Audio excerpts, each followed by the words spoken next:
Welcome to another Down the Rabbit Hole video. We're in New Westminster at the Anvil Center and we're checking out the Vancouver Retro Gaming Expo 2017. Cut to the montage.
And finally, the pickups. Now, before I get to these, just wanted to give my overall impression of the show this year. It had some, well, many surprises, some good, some bad, and I'm also a little annoyed at myself. But, well, let's start off with the surprises then. First of all, it was only a single-day event. I seem to recall last year it was for 2 days. This year, they only did Saturday.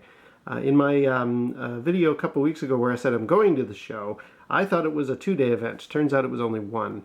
And the other surprise was the price tag to get in was ever so slightly high. It was $25 to get in, which I had no problem with. I mean, I love this event and I want it to continue. But a friend of mine who I'd invited to come along to check out the show, he didn't go because it was $25. So, yeah, that was a surprise. There were quite a few people that went to the event this year, like, you know, big YouTubers, and I was surprised to see some of them. One of them was Wood Hawker, who does a channel called Beat 'em Ups, and I've seen him around quite a lot. I saw him in Australia, and then I saw him in various parts of the US, and he, I think, is now living in Vancouver, and that shocked me. I was just checking what other Vancouver Retro Gaming Expo videos are out so far. There's one from Wood saying, yeah, I'm going to the event and I'm just on my way to work. It's here in Vancouver. And I thought, wait a minute. Wood Hawker lives in Vancouver now? Apparently so. That came as quite a shock to me.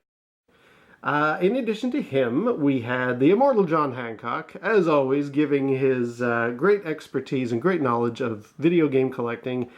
He attended he had a talk. Unfortunately, I didn't get into the actual talk panel he was giving, but always good to see John. And of course, the ever enjoyable Kinsey Burke was there. She actually even came up and said hi, and it was just great to catch up with Kinsey. I was asking her what is it that she enjoys about the Vancouver show, and she said it's always great for imports. You get really good imports from around the world here that are not as expensive as they are down in the States. Unfortunately, everything else is expensive, and I totally agree with her. That does seem to be becoming the way this hobby is going. Things are just getting more and more expensive, which actually leads me nicely into the pickups here, because something that I got at the show was a higher price tag than I wanted to spend, but I got it anyway, and I'll tell you why. But first of all, so yeah, I guess for your $25 entrance fee, you also get this nifty Vancouver Retro Gaming Expo swag bag, which is quite nice. And it also has the logo of Game Deals, who run the show, and, wow, it says sponsored by Game Deals. I've been to their store. They're a really, really great place. I should do a video about them someday. But let me show you what's in the pickups here. So first of all, well, it does come with this little schedule of events and a map showing you where everything that's going on is. The other surprise that was, and this is why I'm kind of kicking myself, they actually had the Sony and Nintendo PlayStation prototype that's been making the news. It was actually there and playable, and I'm really kicking myself that I didn't know that that was on. I never went up to the floor that had it, so darn it, I could have got my hands on and tried out the Nintendo PlayStation. Oh well, there goes that. But let's get on with what I did pick up. So first of all, as per Kinsey's suggestion, there's a fellow who quite often brings Japanese imports, and he had this at his stall. This is the Namco collection. This is volume 2 for the PlayStation 1. And I really, really wanted to get this. Now, why, you're wondering? I mean, it's those standard Namco games. You've got, well, quite a variety here. You've got good old Xevious, which I love, as you know, and Mappy, and a variety of others. But surely you can get this in multiple ways on multiple consoles. Why would you want to get this one, and specifically the Japanese one? The answer has to do with this, the Nijicon. There's actually a game on here that only exists on the Japanese version of this Volume 2 Namco collection for the PlayStation. If you put in a code, you can unlock a game that I've actually done a video about before, and it is kind of a paddle game, and it uses the Nijicon for its input. So I'm going to try that out sometime. I've got a way to do PlayStation 1 import games, and I'm going to try that out with the Nijicon to see what the controls are like. But until I actually do that video, that is why I got the Namco Collection Volume 2. Oh, and I only paid 15 bucks for that Volume 2, by the way. Now then, I also got this. Nemesis, which is a side-scrolling shoot-'em-up for the original Game Boy. It looks really, really cool, and I had kind of had it on my list of, oh, I'd like to try that out. Never really thought of getting it because it seems like it's kind of hard to find, maybe rare or at least an unusual shoot-'em-up. But when I saw it in the bin, and it was only 10 bucks, I just thought, yeah, I'm going to get Nemesis for the Game Boy. Now, a friend of mine was picking up something where if he wanted, he could also select anything that's in this $10 game bin. And unfortunately, he didn't see anything that he wanted, so he said, anything in there that tickles your fancy? I had a look through, didn't see much, but I did see this. Air Conflicts Pacific Carriers for the PlayStation 3. I thought, okay, is that an airplane game? I mean, it's carriers, so I don't know. And it uses the Move controller, so I'm wondering if maybe you're actually controlling the big vehicles themselves.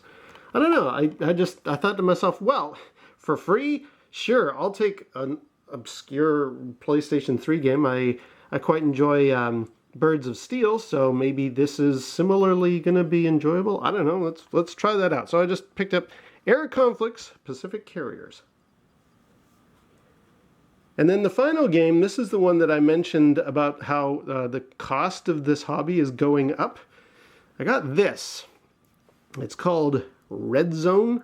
It's for the Sega Genesis, and as you can see on the spine there, it was $40, and it was actually $40 this time last year, because I saw it in the same bin at the Vancouver Retro Gaming Expo last year. And I thought, no, I'm not spending 40 bucks for this thing. Are you kidding me? But when I saw it was still there again for $40, I thought, oh, it's never going to go down. Why am I interested in this? I actually watched GameSack, who did a video about games that really push the hardware limitations of whatever console. And this game, apparently on the Sega Genesis, the footage I saw, I just thought, whoa, that's just running on a Genesis without any kind of 32X power backing it up. That's really impressive. I mean, it's a top-down shooter thing. I'll do a gameplay about it. But I just thought, wow, that is actually a very, very impressive achievement, what this does for the Sega Genesis. So I thought, all right, yeah, $40, I don't know. But you know what? As per my conversation with Kinsey, the hobby is going up in price tag. I mean, there's only so many games out there, and a lot of people want to collect. So I'm going to be kicking myself if next year Red Zone is 60 bucks, when I could have got it for 30. That happened for me with Darkstalkers at the Portland Retro Gaming Expo. I saw it sitting there now for 3 times the price of what I was able to get it for originally, so I thought, yeah, what the heck, I'm only buying 4 games, and one of them was free anyway. So, all right, I'll fork over 40 bucks for Red Zone. I hope it's an enjoyable game. I'll soon let you know. I hope you enjoyed the footage. I was trying to see if there were any more cosplayers. Other than Chun-li and Ryu, there was actually a guy dressed up as Megaman, and he actually did a little concert with his violin. Unfortunately, I didn't see that. The footage here is from somebody else. I'll put a link down below. I got this footage from Alan Yu, another local Vancouverite. So yeah, other than that though, it was quite fun. I'm kicking myself that I didn't see that PlayStation Nintendo thing. I'm also annoyed that I didn't get much time to check out many of the panels. There was a whole other floor I didn't even check out with some Artist Alley stuff, people doing buttons and t-shirts and that kind of stuff. But it was a lot of fun. I'm hoping that next year we've got maybe a slightly bigger event. I mean, compared to last year, there wasn't too much that separated this year as far as highlights in comparison. But whatever the case, I'm really, really glad that Vancouver even has a retro gaming event, because Although I only picked up 4 items here, I'm always happy to continue to reduce the dwindling list of things I still want to get. Anyway, that's enough rambling from me, so until next time, we'll see you down the rabbit hole.